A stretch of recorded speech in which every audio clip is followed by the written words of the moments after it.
Hi guys, welcome to Lavanya talks. ఈ రోజు మన టాపిక్ వచ్చేసి ప్రీవియస్ గా నేను ఒక వీడియో పోస్ట్ చేసా, మెడికల్ కోడింగ్ బెటరా లేకపోతే ఫార్మా కంపెనీ బెటరా అనేసి. సో ఆ వీడియో కింద నాకు కమెంట్స్ చూస్తే చాలా మందికి చాలా డౌట్స్ ఉన్నాయి అనిపించింది. సో నేను ఆ డౌట్స్ క్లారిఫై చేద్దాం అనేసి ఈ వీడియో చేస్తున్నా. ప్రీవియస్ గా ఎవరైనా చెక్అవుట్ చేయని వాళ్ళు ఉంటే ఒకసారి చెక్అవుట్ చేయండి. నా ఎక్స్పీరియన్స్ ప్రకారం నేను ఈ వీడియో చేస్తున్నా అండి. సో వీలైతే పూర్తిగా చూడండి. ఫస్ట్ వచ్చేసి నన్ను అబౌట్ సర్టిఫికేషన్స్ గురించి అడుగుతున్నారు. చాలా మందికి సర్టిఫికేషన్ మీదే డౌట్ ఉంటుంది. సర్టిఫికేషన్ అనేది మనం సిపిసి మీద చేస్తామండి. సిపిసియే కాదు, చాలా సర్టిఫికేషన్స్ ఉంటాయి. సిఎస్సి అనేసి, సిఆర్సి అనేసి చాలా ఉంటాయి. నేను చేసింది అయితే సిపిసి, సర్టిఫైడ్ ప్రొఫెషనల్ కోడర్ అనమాట. ఏఏపిసి వాళ్ళు కండక్ట్ చేస్తారు ఈ ఎగ్జామ్ని. సర్టిఫైడ్ ప్రొఫెషనల్ కోడర్గా మనకి ఎలిజిబిలిటీ ఇస్తుంది అనమాట. అది ఎగ్జామ్ క్వాలిఫై అవ్వగానే. నాకైతే 86% వచ్చింది. ఎగ్జామ్ రిజల్ట్ అయితే నైట్ 3కి వస్తుందండి. నేనైతే సాఫీగా పడుకున్నాను. నానియే చూశాడు నా రిజల్ట్ చూసి. నెక్స్ట్ వచ్చేసి ఫీ అనమాట. సో కొన్ని కోచింగ్ సెంటర్స్లో ఫీ తక్కువ ఉంటుంది, కొన్ని కోచింగ్ సెంటర్స్లో ఫీ ఎక్కువ ఉంటుంది. మినిమం అయితే 20,000 నుంచి start coaching fee. And exam fee అనేది సపరేట్గా ఉంటుంది. ఎగ్జామ్ ఫీ $US ప్రకారం మనకి 65,000 రూపీస్ చూపిస్తుంది. 65,000 కట్టాలి ఎగ్జామ్కి. అండ్ వీళ్ళ కోచింగ్ ఫీ వచ్చేసి ఒక 30-20 తీసుకుంటారు. అండ్ తర్వాతకి సపోర్ట్ కూడా కొంచెం తీసుకుంటారు మనీ. సో ఇలా నడుస్తుంది అనమాట మార్కెట్లో. ఇప్పుడు మెడికల్ కోడింగ్ కోచింగ్ మార్కెట్ ఇది. మీరు చేయాలనుకుంటే సో నాకు తెలిసి అరౌండ్ ఒక 1 lakh పడిద్ది కోచింగ్కి. 1,20,000 1 lakh పడిద్ది అనమాట. అబౌట్ ఫీ అయితే ఇదండి. సో ఎన్ని మంత్స్లో కంప్లీట్ అవుతుంది అంటే 5 monthsలో కంప్లీట్ అవుతుంది. మీకు ఇంకా తక్కువ టైంలో అయిపోవాలి అని అనుకుంటే 3 monthsలో కంప్లీట్ చేసే వాళ్ళు ఉంటారు, మీకు 1 monthలో కంప్లీట్ చేసే వాళ్ళు కూడా ఉంటారు అనమాట. సో మీరు చూసుకొని మాట్లాడుకోండి అనమాట. ఎన్ని మంత్స్లో కంప్లీట్ అవుతుంది అంటే మాక్సిమం 5 monthsలో చేస్తారు, అంతకంటే ఎక్కువ చేయరు అసలు. ఇంకొకటి ఏంటంటే ఎగ్జామ్ డిఫికల్ట్ గా ఉంటుందా అక్క అని అడుగుతున్నారు. ఖచ్చితంగా కోచింగ్ సెంటర్ వాళ్ళు సపోర్ట్ ఇస్తారండి. వాళ్ళు ట్రైనింగ్ చాలా బాగా చెప్తారు, సపోర్ట్ ఇస్తారు. వాళ్ళు నాకు తెలిసి ప్రతి ఒక్కళ్ళని కూడా పాస్ చేపిస్తారు. మీరు కట్టిన 1 lakhకి 2 attempts ఉంటాయి. ఆ 2 attemptsలో ఫస్ట్ అటెంప్ట్ పోయి సెకండ్ అటెంప్ట్ రాసుకున్నా మీరు ఏ ఫీ పే చేయక్కర్లేదు. సెకండ్ అటెంప్ట్లో వస్తే మీరు క్వాలిఫై అయినట్టు. సో ఇంకొక ఈ 2 attemptsలో కనుక క్వాలిఫై అవ్వకపోతే మళ్ళీ మీరు ఫీ పే చేసి మళ్ళీ రాయాల్సి వస్తుంది. సో 2 attemptsలో వచ్చేలానే చూసుకోండి. ఎగ్జామ్ డిఫికల్ట్గా ఉంటుందా అని అంటే లక్షల మంది రాస్తున్నారండి. దాంట్లో మీరు ఒకళ్ళు ఖచ్చితంగా పాస్ అవుతారు. చాలా మంది పాస్ అయ్యారు. అండ్ ఏమి రాని వాళ్ళు కూడా పాస్ అయిన వాళ్ళు ఉంటారు. ఖచ్చితంగా ట్రై చేయండి. ఏం డిఫికల్టీ ఉండదు. మీకు విల్ పవర్ ఉంటే చాలు. నేను చేస్తాను, నేను ఖచ్చితంగా రాస్తాను ఎగ్జామ్ అనుకొని రాయండి. చాలా ఈజీగానే ఉంటుంది. వాళ్ళు ఏం చెప్తారో అయ్యే వస్తాయి. కొంతమంది అడుగుతున్నారు, నాన్ సర్టిఫైడ్గా నేను జాయిన్ అవుదాం అనుకుంటున్నాను అక్క అని అంటున్నారు. మీరు ఎలా జాయిన్ అయ్యారు, సర్టిఫైడా నాన్ సర్టిఫైడా అని అడిగారు. నేనైతే సర్టిఫైడ్గానే జాయిన్ అయ్యా అండి. నాన్ సర్టిఫైడ్గా జాయిన్ అయితే మీరు 9 to 6 కంపెనీకే వెళ్తారు. ఇంకా మళ్ళీ తర్వాత వచ్చి మళ్ళీ కోచింగ్కి ప్రిపేర్ అవ్వాలని అంటే, మళ్ళీ ఎగ్జామ్కి ప్రిపేర్ అవ్వాలని అంటే చాలా కష్టంగా ఉంటుంది. సో నా పరంగా అయితే నాన్ సర్టిఫైడ్గా జాయిన్ అయినా కొంచెం నాకు ప్రెషర్గా ఫీల్ అవుతా కాబట్టి నేను సర్టిఫికేషన్ చేసేసాను. నాన్ సర్టిఫైడ్గా ఇంట్రెస్ట్ ఉంటే మాత్రం వెళ్ళండి, నేను కాదన్ను. కాకపోతే కంపెనీ అవర్సే 9 hours ఉంటుంది. మళ్ళీ మీరు హాస్టల్కో ఇంటికో వచ్చేసి మళ్ళీ మీరు ఎగ్జామ్కి ప్రిపేర్ అవ్వాలంటే అంత సపోర్ట్ చేయరు, ఫిజియలాజికల్గా సపోర్ట్ ఉండదు మీకు. సో నన్ను అడిగితే నేను సర్టిఫికేషన్ చేసే జాబ్లో జాయిన్ అవ్వమంటాను. అండ్ నాన్ సర్టిఫైడ్ వాళ్ళకు కూడా కాంపిటేటివ్ శాలరీ అసలు ఉండదు. ఎందుకు చాలా తక్కువ ఇస్తారు. మీ హాస్టల్ ఫీజుకి, మీ లైఫ్ స్టైల్ బ్యాలెన్స్ చేసుకోవడానికి అసలు ఆ మనీయే సరిపోవు. నేను అనేది ఏంటంటే సర్టిఫికేషన్ వాళ్ళకి కొంచెం మనీ ఎక్కువ ఇస్తారు కాబట్టి మీకు హాస్టల్ ఫీజు కానీ ఇప్పుడున్న లైఫ్ స్టైల్ బ్యాలెన్స్ చేయడానికి కూడా అవి సరిపోతాయి. సో మీరు జాయిన్ అయితే సర్టిఫికేషన్ చేసే జాయిన్ అయ్యింది అని చెప్తాను నేను. నెక్స్ట్ వచ్చేసి ఇంటర్వ్యూ టిప్స్ చెప్పండి, ఇంటర్వ్యూ ఎలా ప్రిపేర్ అవ్వాలి అని అడుగుతున్నారు. సో ఇంటర్వ్యూస్ సిపిసి సర్టిఫైడ్ అయిన తర్వాత, జాబ్ ఇంటర్వ్యూస్ పడ్డ తర్వాత కోచింగ్ సెంటర్స్లోనే మీకు ప్లేస్మెంట్స్ చూపిస్తారు. ఒకవేళ చూపించకపోతే మీకు ఇంకా బెస్ట్ ఇంటర్వ్యూస్ కావాలి అని అంటే, మీకు ఇంకా బెస్ట్ కంపెనీస్లో కావాలి అనుకుంటే ఇంటర్వ్యూస్ ఎలా ఫేస్ చేయాలంటే ఎంఎన్సీ కంపెనీస్ ఉంటాయి. ఎంఎన్సీ కంపెనీస్ 5 rounds పెడతాయి అనమాట. కొన్ని level 1, level 2 కంపెనీస్ ఏమో 3 rounds పెడతాయి. ఏ కంపెనీలోనైనా పెట్టేది రిటన్ టెస్ట్లు, ఆపరేటివ్ రౌండ్, హెచ్ఆర్ రౌండ్స్, ఈ 3 ఉంటాయి. level 5 కంపెనీస్ మాత్రమే 5 rounds, 6 రౌండ్స్ అట్లా పెడతాయి. రిటర్న్ టెస్ట్ లో ఏమొస్తాయి అని అంటే ఒక 3 సెక్షన్స్ కి డివైడ్ చేసుకుని, నేను ఎగ్జాంపుల్ చెప్తున్నా, ఇదే వస్తుందని అయితే నేను అసలే చెప్పానండి. సో మీరు ఓవరాల్ గా కవర్ చేసి వెళ్ళండి అనమాట ఏ ఇంటర్వ్యూకి వెళ్ళినా. 3 సెక్షన్స్ కి డివైడ్ చేసుకుంటే ఖచ్చితంగా ప్రిఫిక్సెస్ సఫిక్సెస్ వస్తాయన్నమాట. ఎగ్జాంపుల్ ఆస్టమీ, ఆటమీ, ఎక్టమీ, అపెండక్టమీ అంటే ఏంటి, హోమో అంటే ఏంటి, ఇట్లా వస్తాయన్నమాట. హైపర్ అంటే ఏంది, హైపో అంటే ఏంది, ఈ prefixes suffixes and medical terminology ఇట్లా వస్తుంది అనమాట. ఖచ్చితంగా వస్తాయి. మెడికల్ టెర్మినాలజీ ఎగ్జాంపుల్స్ వచ్చేసి హెపాటో, కార్డియో, మెగాలే, ఇవంటే ఏంటి అనేసి మెడికల్ టెర్మినాలజీ అడుగుతారు. నేను ఎగ్జాంపుల్సే చెప్తున్నా, మళ్ళీ చెప్తున్నా. ఇంకోటి ఏంటంటే కోల్డ్ లీడింగ్ అడుగుతారు. అదే ప్రెగ్నెన్సీ ఉమెన్ కి ఇన్ని వీక్స్ ఉన్నాయి, కోల్డ్ లీడ్ చేయండి. ఇంకోటి ఏంటంటే ప్రెషర్ అల్సర్ రైట్ ఫుట్ కి వచ్చింది, కోడ్ చేయండి. ఇలా అడుగుతారు అనమాట. కోడ్ లీడింగ్ కొన్ని అడుగుతారు. ఇంకొకటి ఏంటంటే ఎనాటమీ క్వశ్చన్స్ వచ్చేసి pancreas a type of glands, ఎండోక్రైనా, ఎగ్జోక్రైన్ గ్లాండ్సా, పిహెచ్ ఆఫ్ ఇంటెస్టైన్ ఏంటి, ఇంకా ఇంటెస్టైన్ పార్ట్స్ ఏంటి, స్మాల్ ఇంటెస్టైన్ పార్ట్స్ ఏంటి, ఇలా అడుగుతాయి అనమాట. ఎనాటమీ క్వశ్చన్స్ వచ్చేసి ఇలా ఉంటాయి అనమాట. నేనైతే ఎగ్జాంపుల్సే చెప్పాను. ఇదే దిగుతుంది క్వశ్చన్ పేపర్ అనేసి అసలు చెప్పను. ఓవరాల్ కవర్ చేసి వెళ్ళండి మీరైతే. ఇట్లా ఉంటుంది అనమాట written test. Coming to operative round, ఇది through face to face interview కాబట్టి మనకు ఒక హెచ్ఆర్ కండక్ట్ చేస్తుంది. ఆమె వచ్చి మిమ్మల్ని ఖచ్చితంగా ఐసీడీ గైడ్ లైన్స్ అడుగుతుంది, కన్వెన్షన్స్ అడుగుతుంది. ఐసీడీ గైడ్ లైన్స్ అంటే అబౌట్ ఒక సెప్సిసే తీసుకుందాం. సెప్సిస్ ఐసీడీ గైడ్ లైన్స్ ఏంటి, సెప్సిస్కి ఆర్గాన్ ఫెయిల్యూర్ వచ్చితే నువ్వు ఎలా కోడ్ చేస్తావు, కాంబో కోడ్ వస్తే నువ్వు ఎలా కోడ్ చేస్తావు అని అడుగుతుంది. ఇంకొకటి ఏంటంటే కన్వెన్షన్స్ అడుగుతుంది. ఐసీడీ గైడ్ లైన్స్లో బ్రాకెట్స్ ఏంటి, పారాంథసిస్ ఏంటి, సి ఏంటి, సి ఆల్సో ఏంటి, ఇవన్నీ అడుగుతారు అనమాట. ఓవరాల్గా కవర్ చేసే వెళ్ళండి. నేనైతే ఎగ్జాంపుల్ చెప్పాను.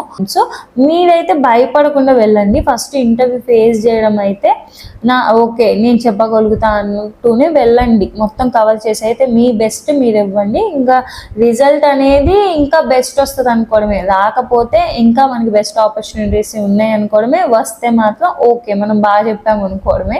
ఇంకా అయితే సెల్ఫ్ సాటిస్ఫాక్షన్ ఉండాలన్నమాట. ఇది ఇంటర్వ్యూస్ ప్రిపరేషన్ అనమాట. ఇంకేమైనా డౌట్స్ ఉంటే ఇంటర్వ్యూ గురించి నాకు కమెంట్ చేయండి, నేను ఖచ్చితంగా రిప్లై ఇస్తాను. నెక్స్ట్ వచ్చేసి ఇంటర్వ్యూ అవ్వగానే ఆన్ బోర్డింగ్ అప్పుడు మనకి ఖచ్చితంగా వాళ్ళు మెయిల్ చేస్తారు, ఏ ఫామ్స్ కావాలో, వాళ్ళకి ఏమేమి సబ్మిట్ చేయాలో. సో వాళ్ళ ప్రకారమే మనం తీసుకెళ్ళి వాళ్ళకి సబ్మిట్ చేయడమే. దీంట్లో కూడా కంపెనీస్లో డిఫరెంట్గా ఉంటాయి సబ్మిట్ చేయడానికి. కొంతమంది సర్టిఫికేషన్స్ ఒరిజినల్ అడుగుతారు, కొంతమంది అడగరు. కొంతమంది బాండ్ 1 ఇయర్కి ఉంటుంది, కొంతమంది బాండ్ 2 ఇయర్స్కి ఉంటుంది అనమాట. ఇలా ఉంటుంది ఆన్ బోర్డింగ్ సెట్. సో మీరు ఆన్ బోర్డింగ్ అప్పుడు అన్ని డౌట్స్ క్లియర్ చేసుకోవచ్చు. ఆన్ బోర్డింగ్ అంటేనే జాబ్లో జాయిన్ అయిపోవడం. ఇంకోటి ఏంటంటే ఇంకొక doubt, HCC tips and tricks అనమాట. ఇది కంప్లీట్ సబ్జెక్ట్. అంటే మీరు జాబ్లో జాయిన్ అయ్యి సబ్జెక్ట్ లోతుల్లో పోయే క్వశ్చన్ అనమాట ఇది. How to get target fastly. HCC tips tricks అనేవి ప్రాజెక్ట్ మీదే ఆధారపడి ఉంటాయి. యాక్చువల్గా హెచ్సిసిలో ప్రాజెక్టులు ఎలా ఉంటాయంటే మాన్యువల్ కోడింగ్ ఉంటుంది, ప్రొఫైలర్ కోడింగ్ ఉంటుంది. మాన్యువల్ కోడింగ్లో మనం ప్రతి కోడ్ చేస్తాం, మనం ప్రతిదీ కోడ్ చేయాలి. దాంట్లో ఎట్లా అంటే ఇప్పుడు అసెస్మెంట్ అంటే యాక్టివ్ హెడర్స్ ఉంటాయి, పాస్ట్ హెడర్స్ ఉంటాయి. ఇవన్నీ నేను ఇంకొక సపరేట్ వీడియోలో చెప్తానమాట. ఇప్పటికైతే ఇది చూడండి. హెచ్సిసి అంటేనే హెచ్సిసిలో కొన్ని ప్రాజెక్ట్స్ ఉంటాయి, మాన్యువల్ కోడింగ్ ఉంటుంది, ప్రొఫైలర్ కోడింగ్ ఉంటుంది. సో ఈ మాన్యువల్ కోడింగ్లో మనం ప్రతి ఒక్కటి కోడ్ చేయాలి. ఇప్పుడు దాంట్లో ఒక 20 డిసీజులు ఉన్నాయనుకోండి, అవి పాస్ట్లో ఉన్నాయో ప్రజెంట్లో ఉన్నాయో మనకు తెలియదు. ప్రతి ఒక్కటి కూడా మనకి కరెంట్లో సపోర్ట్ దొరికింది అనుకోండి ఉన్నట్టు ఆ 20ని కోడ్ చేసేయాలి. అంటే ఒక పర్సన్కి 20 డిసీజులు ఉన్నాయని కరెంట్గా నీకు ఎవిడెన్స్, కరెంట్గా మెడికల్ లిస్ట్లో నీకు ఒక్క మెడిసిన్ దొరికినా సరే ఆ డిసీజ్ గురించి ఖచ్చితంగా 20 డిసీజుల్ని నువ్వు కోడ్ చేసేయాలి ఖచ్చితంగా. అంటే ఒక పర్సన్కి 20 డిసీజులు ఉన్నా నువ్వు చేసేయాలి. నీకు ఇది ఇట్లా ఎందుకు ఉంటాయి అని నీకు డౌట్ రావద్దు. యాజ్ ఏ కోడర్ నువ్వు ఓన్లీ స్క్రీన్ని చూడాలి, ఓన్లీ నువ్వు ఐసీడీనే ఫాలో అవ్వాలి, ఓన్లీ ప్రాజెక్ట్ గైడ్ లైన్సే ఫాలో అవ్వాలన్నమాట. ఇట్లా ఉంటుంది మాన్యువల్ కోడింగ్. ఇంకొకటి ఏంటంటే ప్రొఫైలర్ కోడింగ్. దీంట్లో ఒకే కోడ్ ఉంటుంది, ఆ ఒక్క కోడ్ని మాత్రం నువ్వు కోడ్ చేసి ఒకే కోడ్ ఉంటుంది, అది కూడా సజెస్ట్ చేసి ఇస్తారు ఈ కోడ్ ఎతుకు అని. ఆ కోడ్ నీకు దొరికిద్ది. నువ్వు ఎందుకు ఇస్తున్నావు ఆ కోడ్, ఏ రీజన్తో ఇస్తున్నావో కమెంట్ పెట్టి సబ్మిట్ చేయి, యాక్సెప్ట్ చేయి చాట్ అని అంటది. ఇట్లా ఉంటుంది profiler coding. Manual coding, profiler coding చాలా డిఫరెంట్. హెచ్సిసి క్వాలిటీ ఎలా మెయింటైన్ చేయాలంటున్నారు అడిగారని చెప్పాను కదా, దీని మీద డిపెండ్ అయి ఉంటుంది అనమాట. మాన్యువల్ కోడింగ్లో మనకి ఎర్రర్స్ ఖచ్చితంగా వస్తాయి, ఎందుకంటే ఇక్కడ చాలా నెంబర్ ఆఫ్ కోడ్స్ చేస్తున్నాం కదా. సో బై మిస్టేక్లో మనం ఏది ఒకటి ఎక్స్ట్రా ఇచ్చినా సరే కంపెనీ వాళ్ళకి పెనాల్టీ కట్టాల్సి వస్తుంది క్లయింట్కి. పోనీ ఏది తక్కువ ఇచ్చినా సరే అక్కడ ఎర్రర్ వచ్చింది కదా, నువ్వు ఈ డిసిజన్ చూపించలేదేంది అనేసి. సో ఇట్లా ఉంటాయి అన్నమాట. నువ్వు ఎక్స్ట్రా ఇచ్చినా ఎర్రర్ వస్తుంది, తక్కువ ఇచ్చినా ఎర్రర్స్ వస్తుంది. సో కరెక్ట్గా ఇవ్వడం అంటే అది కరెక్ట్గా ఎలా ఇవ్వాలని నన్ను అడుగుతున్నారు చూసారా, అది ఎట్లా అంటే ఇప్పుడు మీకు ఎగ్జాంపుల్ చెప్తాను. మీరు 80 చాట్స్ టార్గెట్ ఇచ్చారు, మినిమం 80 ఇస్తారులేండి ఒక 6 months ఎక్స్పీరియన్స్ తర్వాత. 80 చాట్స్ ఇచ్చారు టార్గెట్ మీకు. మీరు 9 to 6 కదా మీ కంపెనీ అవర్స్, 5 వరకు కూడా 70 చాట్స్ కంప్లీట్ చేశారు. ఇంకో 1 hourలో మీరు 10 చాట్స్ కంప్లీట్ చేయాలి. మీరు 5 వరకు కూడా మంచి క్వాలిటీతో ఒక్క ఎర్రర్ రాకుండా కూడా, అంటే మీరు కాన్ఫిడెంట్గా చాలా మంచిగా కోడ్స్ పెట్టేసి చాట్స్ కంప్లీట్ చేశారు. లాస్ట్ 10 చాట్లు ఇంకో గంట ఉందనగా నేను టార్గెట్ కంప్లీట్ అవ్వాలనేసి ఇంకా అప్పటికే బ్రెయిన్ చాలా తలనొప్పి లేసి ఆ 10 చార్ట్స్ని కూడా ఏదో పైన కోడ్స్ పెట్టేసి సబ్మిట్ చేసేసింది. సో సబ్మిట్ చేసిన తర్వాత ఆ 10 చార్ట్స్లో నీకు ఖచ్చితంగా ఒక 2-3 అయినా కూడా ఎర్రర్స్ వచ్చినాయి అనుకోండి, ఇంకా అవి ఎర్రర్స్ కిందకే కదా క్యాలిక్యులేషను. సో ఇది కంప్లీట్లీ డిపెండ్స్ అపాన్ యూ. నేను చెప్తున్నా కదా, క్వాలిటీ అనేది completely depends upon you. We are not a robots, we are humans అనుకుంటే మాత్రం ఖచ్చితంగా ఎర్రర్స్ వస్తాయి. నేను ఎర్రర్స్ రావు అని అసలు చెప్పను. ఇది అంతా hypothetical question. HCC quality maintain చేయడం అంటే అదంతా ప్రాజెక్ట్ మీద డిపెండ్ అయి ఉంటుంది. ఇంకోటి వచ్చేసి మీ మీద డిపెండ్ అయి ఉంటుంది. ఇంకోటి ఎట్లా అంటే మీరు ఏ కండిషన్ని కోడ్ చేస్తున్నారో ఒకదానికి సపోర్ట్ ఉందా లేదా అని సరిగ్గా మనం కళ్ళతో చూసి ఎదిగించి బ్రెయిన్తో చూసి పెడితే ఖచ్చితంగా క్వాలిటీ ఉంటుంది అనమాట. ఇది హైపోథెటికల్ క్వశ్చన్, ఇది స్కిప్ నాకు అసలు. హౌ టు రీచ్ టార్గెట్ అంటున్నారు. మీకు డైలీ టార్గెట్ ఒక 80 ఇచ్చారు, మీరు చేయలేకపోయారు, మిగిలాయి అనుకోండి చార్ట్స్.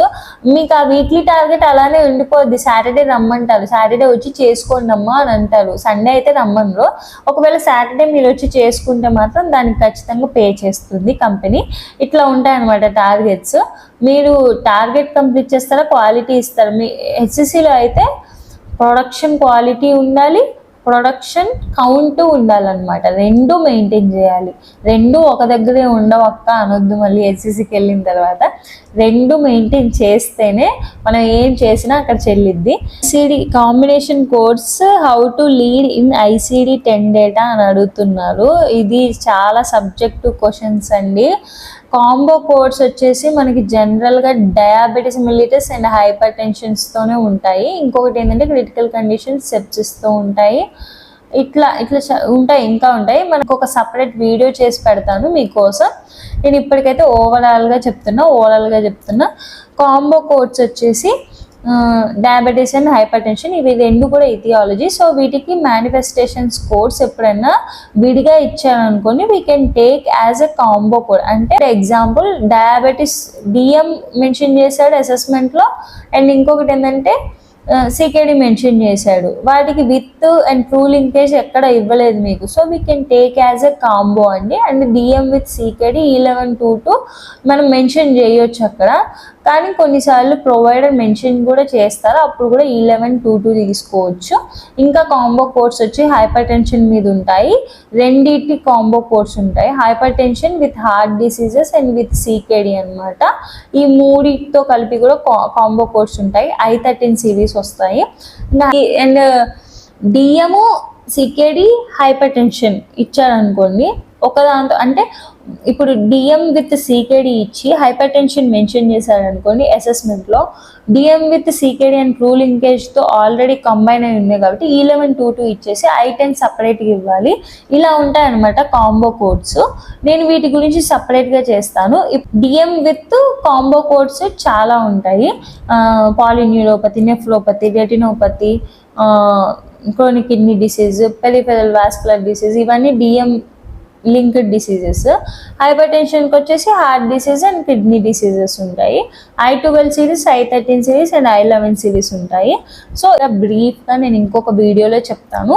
ఈ వీడియోలో మాత్రం ఓవరాల్ కవర్ చేస్తున్నాను. అండ్ ICD ఫ్రీ వెబ్సైట్ మనకు ఉందండి. ICD-10 డేటా అనేది మనకి క్రోమ్లో కొడితే డైరెక్ట్గా ఓపెన్ అవుతుంది. ఫస్ట్ లింక్ క్లిక్ చేయంగానే దాంట్లో ఇండెక్స్లోకి వెళ్ళి ఆల్ఫాబెటిక్స్లో మీకు ఏ డిసీజ్ కావాలంటే ఆ డిసీజ్లో వెతుక్కుంటే కూడా ఈ ICD కోర్స్ అనేవి వస్తాయన్నమాట.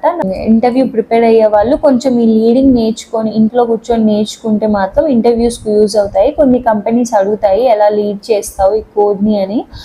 బుక్స్ ఇచ్చి చెప్తే ఓకే, ఎందుకంటే మీకు ఇన్స్టిట్యూట్లో బుక్స్తోనే నేర్పిస్తారు లీడింగ్. కానీ మీరు ఫ్లోర్ మీదకి వెళ్ళిన తర్వాత ఖచ్చితంగా మీకు సిస్టంలోనే నేర్పిస్తారు లీడింగ్ అనేది.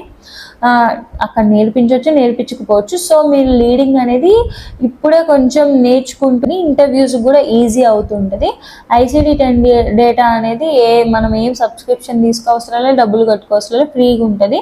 ఇంకా ఏమైనా డౌట్స్ ఉంటే మాత్రం ఈ వీడియో కింద కమెంట్ చేయండి, నేను ఖచ్చితంగా రిప్లై ఇస్తాను. ఈ వీడియో మీకు నచ్చింది అనుకుంటున్నాను. నేను ఆఫీస్ నుంచి వచ్చి 2 hours అవుతుంది. నేను మీకోసం ఈ వీడియో ముందు కూర్చున్నాను. So please subscribe guys. Bye, good night.